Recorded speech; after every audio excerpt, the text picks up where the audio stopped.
George Patton told 15,000 men who'd never fired a weapon that only 2% of them were going to die, that any man too scared to fight was a threat to every soldier standing next to him, that foxholes were for losers, the only direction was forward, and the quickest way home was straight through Berlin. And Patton said all of this in language so obscene that some of his own officers later scrubbed every word from their memoirs, replacing the profanity with printable substitutes before handing the text to their wives. Patton wasn't supposed to be there. He'd been publicly disgraced for slapping a hospitalized soldier, nearly fired, and parked inside a Phantom Command, a fake army built to trick the Germans into guarding the wrong beach before D-Day. The world didn't know where he was. The Germans thought he was in Dover. His own high command wanted him invisible. The most profane speech any American general had ever given to his own troops, delivered without a single note, because the man giving it had never been able to read fluently in his life. If you find stories like this worth your time, take a moment to subscribe and hit the bell. We have much more coming for you. Your support is what keeps us moving forward.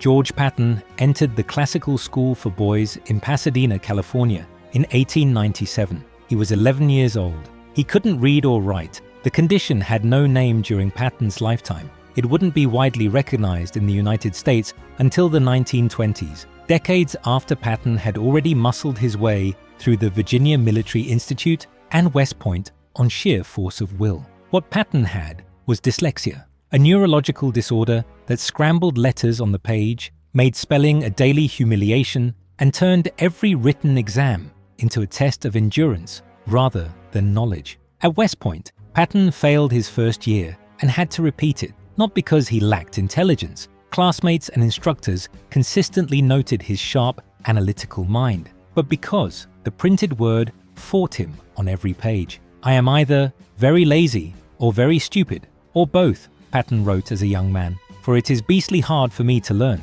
The family found workarounds. Patton's Aunt Nanny read aloud to him for hours. Military history, the classics, the campaigns of Caesar and Napoleon, pouring information into him through his ears because his eyes wouldn't cooperate, and Patton absorbed it. The boy who couldn't decode a paragraph of printed text could recite entire passages of ancient history from memory after hearing them once. This wasn't a small detail. It was the foundation of everything that came later. Patton's brain didn't process written language the way other people's did, but it processed spoken language, incoming and outgoing, with an intensity that bordered on photographic. What went in through his ears stayed there. What came out of his mouth had been rehearsed, polished, and locked in until it was as automatic as breathing. So when Patton stood in front of soldiers at WWII, in North Africa, in Sicily, on English hillsides in 1944, there were never any notes. No index cards, no teleprompter.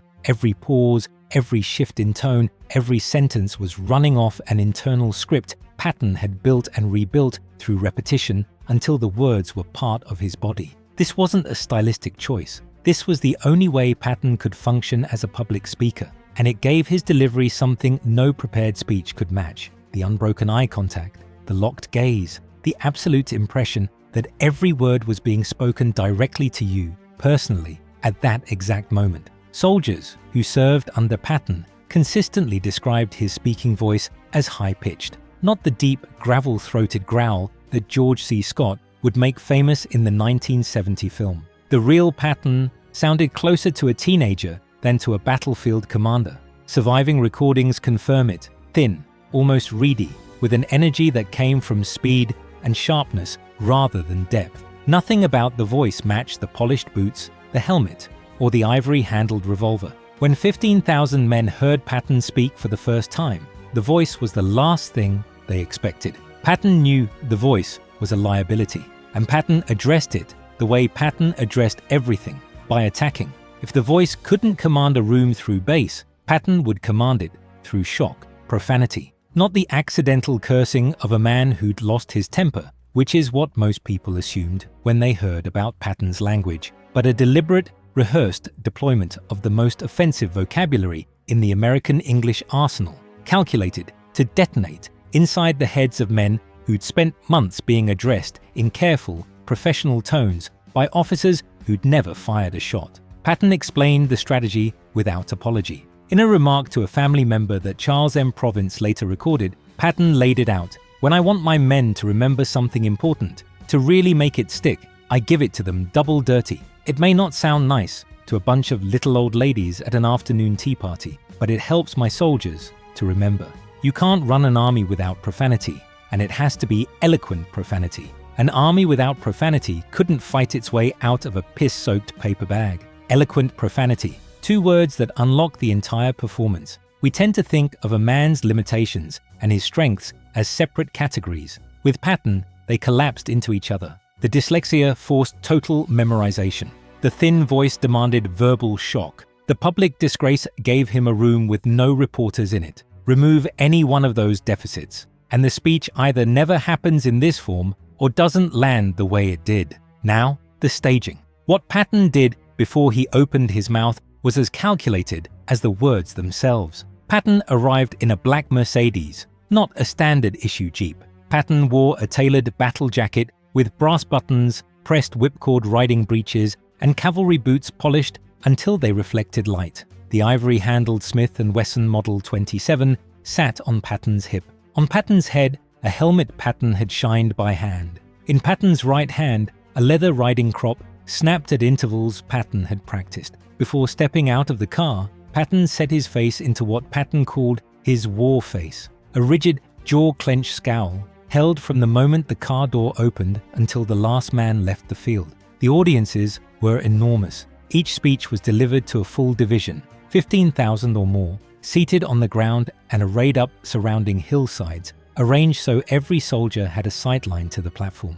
At the Camp Bewdley address near Stourport-on-Severn, a member of the TIE Corps headquarters staff took down the speech in shorthand, one of the only near-verbatim records that survives. That staff member also described the scene, the camp buzzing with tension, the hillside packed with brown uniforms, and across the field, a British farmer calmly tilling his soil, oblivious to what was about to happen 50 yards away. Lieutenant General William Simpson introduced Patton to the Tortue Corps as a great man, a man who will lead you all into whatever you face with heroism, ability, and foresight. Patton gave variations of the speech from February through June of 1944. Some sources count 4 to 6 instances. Others say every unit in the Third Army heard a version. The most famous delivery fell on June 5th, the day before D-Day, to the 5th Armoured Division, though Patton had no idea the invasion was launching the next morning. And then Patton stood up. Picture this.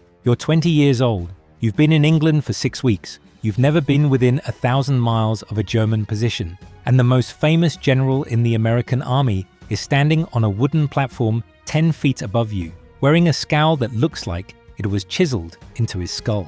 The camp is dead silent. 15,000 men, and nobody's making a sound.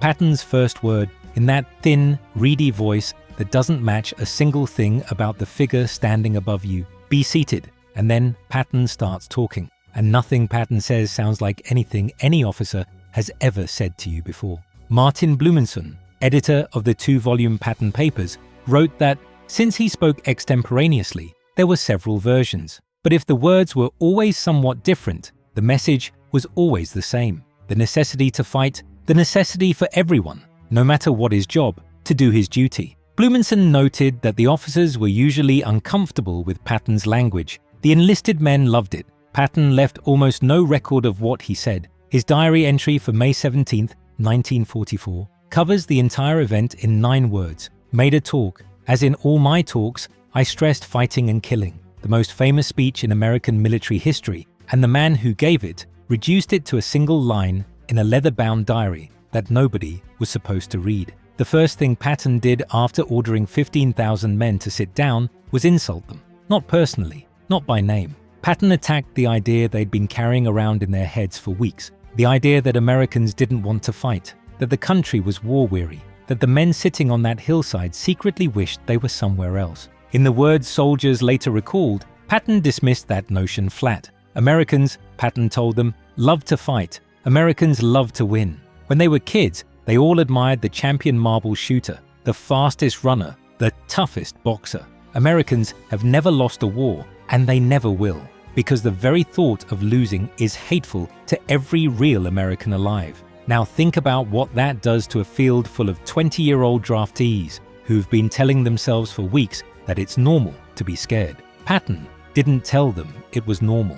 Patton told them it was un-American. Patton took the one emotion every man in that audience was privately nursing and said, in front of 14,999 other men, that real Americans don't feel that way. The shame landed before the logic did, and that was the point. Then Patton went at the fear itself. Soldiers who heard the speech remembered Patton telling them a number. Only 2% of the men sitting on that hillside would be lost in a major engagement. 2%. Patton said it flat, like a figure from a logistics briefing. Not a warning, not a consolation, just a fact. And then Patton said the thing nobody wanted to hear out loud. Every man is scared in his first action, and any man who claims he isn't is a liar. The real man, Patton told them, fights even though he's scared. Some men get over the fear in a minute. Some take an hour. For some, it takes days. The question isn't whether you'll be afraid. It's whether your sense of duty can hold the line against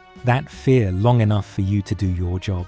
And this is where Patton broke from every motivational speech these soldiers had ever heard. Patton didn't pretend the fear wasn't real. Patton told them the fear was guaranteed, and then told them it didn't matter. The gap between "you won't be scared" and "you'll be scared and you'll fight anyway" is the difference between a lie and a tool. Every man on that hillside knew the first version was false. Patton handed them the second one. Patton also went after the one thing every man on that hillside had been cursing for months: the training. In the words soldiers recalled, Patton acknowledged they'd spent their entire army career complaining about what they called chicken something drilling. Patton told them every hour of it had a purpose: instant obedience to orders and constant alertness. Those two things, Patton said, were the margin between breathing and not breathing, because a man who lets his guard down for a second is the man who doesn't make it. Patton backed the claim with a specific number: 400 neatly marked graves in Sicily, German graves. The reason those graves had German names on them instead of American ones was that American soldiers caught the enemy asleep before the enemy's own officers did. The drilling they'd cursed was the reason they'd be the ones doing the catching instead of the ones getting caught. Then Patton did something no one expected. Patton told 15,000 combat soldiers that the individual war hero, the lone gunslinger storming a position, was nonsense. The writers who put those kinds of stories in magazines, Patton said, didn't know the first thing about how a real battle works. An army was a team. It lived, ate, slept, and fought as a team. And every single man in that team, not just the riflemen, not just the tankers, was carrying weight that mattered.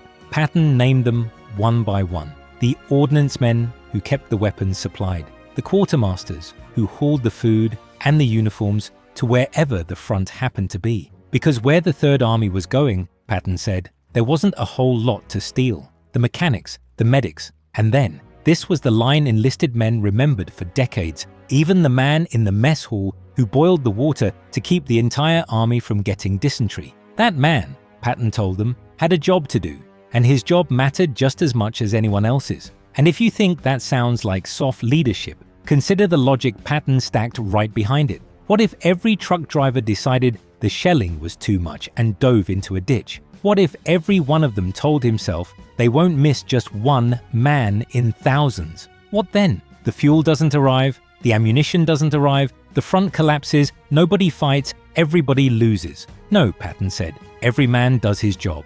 Every man is important. And Patton made the flip side clear. Each man had to think not just of himself, of the man fighting next to him. A soldier who froze or ran wasn't just failing himself. That soldier was leaving every man on his flank exposed. Patton didn't want cowards in the Third Army. Patton's position was simple and brutal. A man who won't fight is a danger to the men who will, and the army's job is to make sure every soldier understands that before the first round is fired. And then Patton told them stories, not from a briefing room, not from a staff meeting, from the field, from the roads, from the exact place where the thing happened, because Patton had been standing there when it did. The first was about a signalman on a telegraph pole in Tunisia during the advance toward Tunis. Patton described finding the man halfway up a wooden pole in the middle of a fire zone, aircraft strafing the road, rounds cracking through the air, dust and debris kicking up from every direction, splicing a severed communications wire with his bare hands while the world around him came apart. Patton said he'd stopped his vehicle and shouted up at the man. What in the hell was he doing up there? The signalman looked down at a 3-star general sitting in a jeep below him and answered, "Fixing the wire, sir." Patton asked if it wasn't a little unhealthy to be up there at that particular moment. The soldier said yes, it probably was, and then said the wire still had to be fixed. So Patton asked if the planes strafing the road bothered him, and the signalman, still clinging to that pole with shrapnel singing past, looked down and said, "No sir, but you sure as hell do." Patton held the pause, let the laughter roll across the hillside, and then Patton told them what that man was. A real soldier, not for doing anything dramatic, not storming a position, not throwing himself on a grenade, because he had a duty, and he did it, no matter what was happening around him, no matter how invisible his job looked to everyone else. That signalman on the pole was carrying the same weight as the rifleman in the foxhole, and without the wire, he was fixing. The rifleman wouldn't know where to shoot. The second story was about the road to Gabès. Patton described columns of American supply trucks grinding south along cratered, shell-pocked roads in North Africa for 40 consecutive hours, day and night. No rest, no rotation. Drivers who never stopped, never pulled over, never deviated from the route, with artillery rounds detonating on both sides of the road and sending shrapnel raking across the convoy. Some of those drivers had been awake for 2 straight days. Some of them couldn't see through the dust and smoke on their windshields. These weren't infantrymen. These weren't tankers. These were truck drivers, supply men, and they kept the vehicles rolling mile after mile, because if the truck stopped, the fuel and the ammunition didn't reach the units at the front, and the entire offensive collapsed. Patton told 15,000 future soldiers that the men on the road to Gabès won their stretch of the North African campaign on endurance and nerve, and they did it without ever firing a weapon. And then the speech shifted. Patton addressed the one thing every man on that hillside wanted most: to go home. Sure, Patton said, everybody wanted the war over with. Every man there would rather be somewhere else. Nobody was arguing with that. And Patton told them the fastest way to make it happen, the quickest way to end the war, was to go after the ones who started it. The shortest road home ran straight through Berlin. So the sooner the Third Army got moving, the sooner every man on that hillside got back to his family. Patton moved from there into pure doctrine. Patton told the men his army didn't dig foxholes. Foxholes slowed up an offensive. When a man is lying in a shell hole, Patton said, if he just stays there all day, the enemy will get to him eventually. The Third Army advanced, constantly. The plan was to go through the enemy and keep on going. Patton didn't want messages saying his units were holding their position. The Third Army wasn't interested in holding anything. Patton wanted the enemy pushed, pressured, and driven backward every single day. One direction, forward, no pause, no exceptions. And if people complained that Patton was pushing his men too hard, Patton had an answer for that too. An ounce of sweat saves a gallon of casualties. The harder the Third Army pushed, the more enemy soldiers went down. The more enemy soldiers went down, the fewer American men would be lost. Speed wasn't recklessness. Speed was survival. Patton reinforced the point with one more story. A lieutenant in Libya had a German soldier press a pistol against his chest at point-blank range. The lieutenant swept the weapon aside with one hand, ripped off his own helmet with the other, and smashed it into the German's face. Then the lieutenant picked up the dropped pistol and used it on a second enemy soldier. The lieutenant did all of this, Patton told the men on that hillside, with a round already lodged in his lung. That was Patton's standard. Patton didn't want to hear about any soldier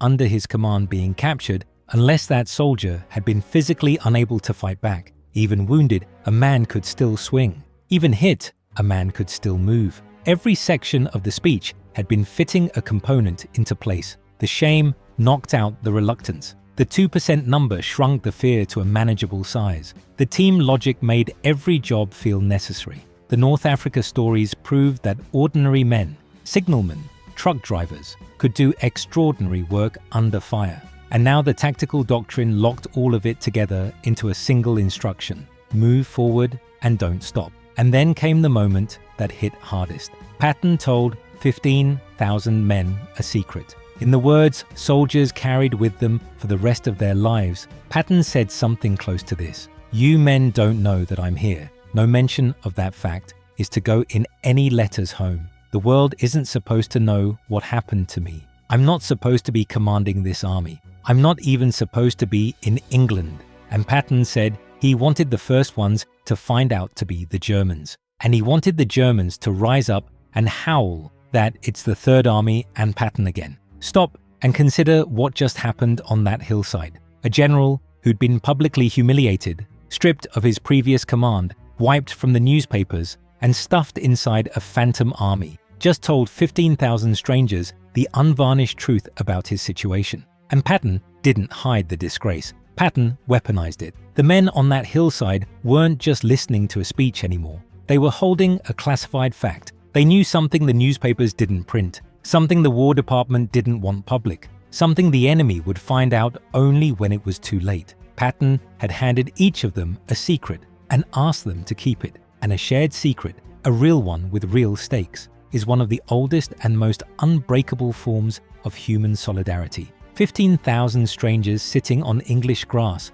suddenly had something in common that nobody outside that field shared. Patton closed with a scene. 30 years from now, Patton told them, you're going to be sitting by your fireside with your grandson on your knee, and the boy's going to look up and ask what you did in the Great War, and you won't have to cough and shift him to the other knee and admit you shoveled waste in Louisiana. No, you can look that boy in the eye and say, your granddaddy rode with the Great Third Army and a son of a gun named Georgie Patton. Patton's final words, by most accounts, that's all. The hillside was silent. 15,000 men sat in the grass and nobody moved. The officer who recorded the scene noted that the soldiers had listened in absolute silence throughout. Patton's reputation alone had commanded their full attention from the first word, and nothing in the speech had broken that grip. Deep sincerity and seriousness lay behind the general's colorful words, the officer wrote, and the men well knew it, but they loved the way he put it, as only he could do it. The men had instinctively sensed, he wrote, the scale of the role they were about to play in history, because Patton had just told them as much, and they believed him. Nobody clapped, nobody cheered. They sat there in the silence for a long moment, and then, one by one, they stood up and walked back to their tents and their barracks and their training grounds, carrying words they'd been ordered never to write home about, and that none of them would ever forget. The officers started cleaning up Patton's language before the men had finished walking back to their tents. Not all of them. Most of the junior officers and the enlisted men loved the speech exactly as Patton delivered it. Raw, profane, and completely unlike anything the army had ever put in an official address. The ones who had a problem were senior staff who knew the words would eventually be retold, passed along, written down. And when those officers repeated the speech, in letters, in memoirs, in conversations with their families, they scrubbed it, systematically. What Patton had called garbage, the officers relabeled as baloney. Where Patton had used the crudest anatomical language in the English vocabulary, the retelling substituted medical-sounding euphemisms. Where Patton had told the men to hold the enemy by a body part no general is supposed to mention out loud, the written version said, hold the enemy by the nose. The speech that 15,000 soldiers had heard with their own ears was already becoming something different on paper, smoothed, domesticated, stripped of the exact quality that had made it land. Omar Bradley, Patton's polar opposite in temperament, was among the most vocal critics of Patton's language. Where Patton was theatrical, Bradley was plain. Where Patton calculated every shock, Bradley calculated every reassurance. The two men commanded side by side across France and into Germany, and Bradley never accepted Patton's argument that obscenity was a precision tool. The gap between their styles was never wider than in front of an audience, and the troops knew the difference. On August 1st, 1944, the 3rd United States Army became operational in France. 7 weeks after D-Day, the men who'd sat on those English hillsides were finally in the war. What followed was exactly what Patton had promised them. The Third Army broke out of the Normandy hedgerow country during Operation Cobra and sprinted across France at a pace that stunned Allied planners and German commanders alike. In the first 2 weeks of August alone, Patton's armored columns covered more ground than any comparable force in the European theatre, racing through Brittany, swinging east toward the Seine, burning through fuel faster than the supply chain could replace it.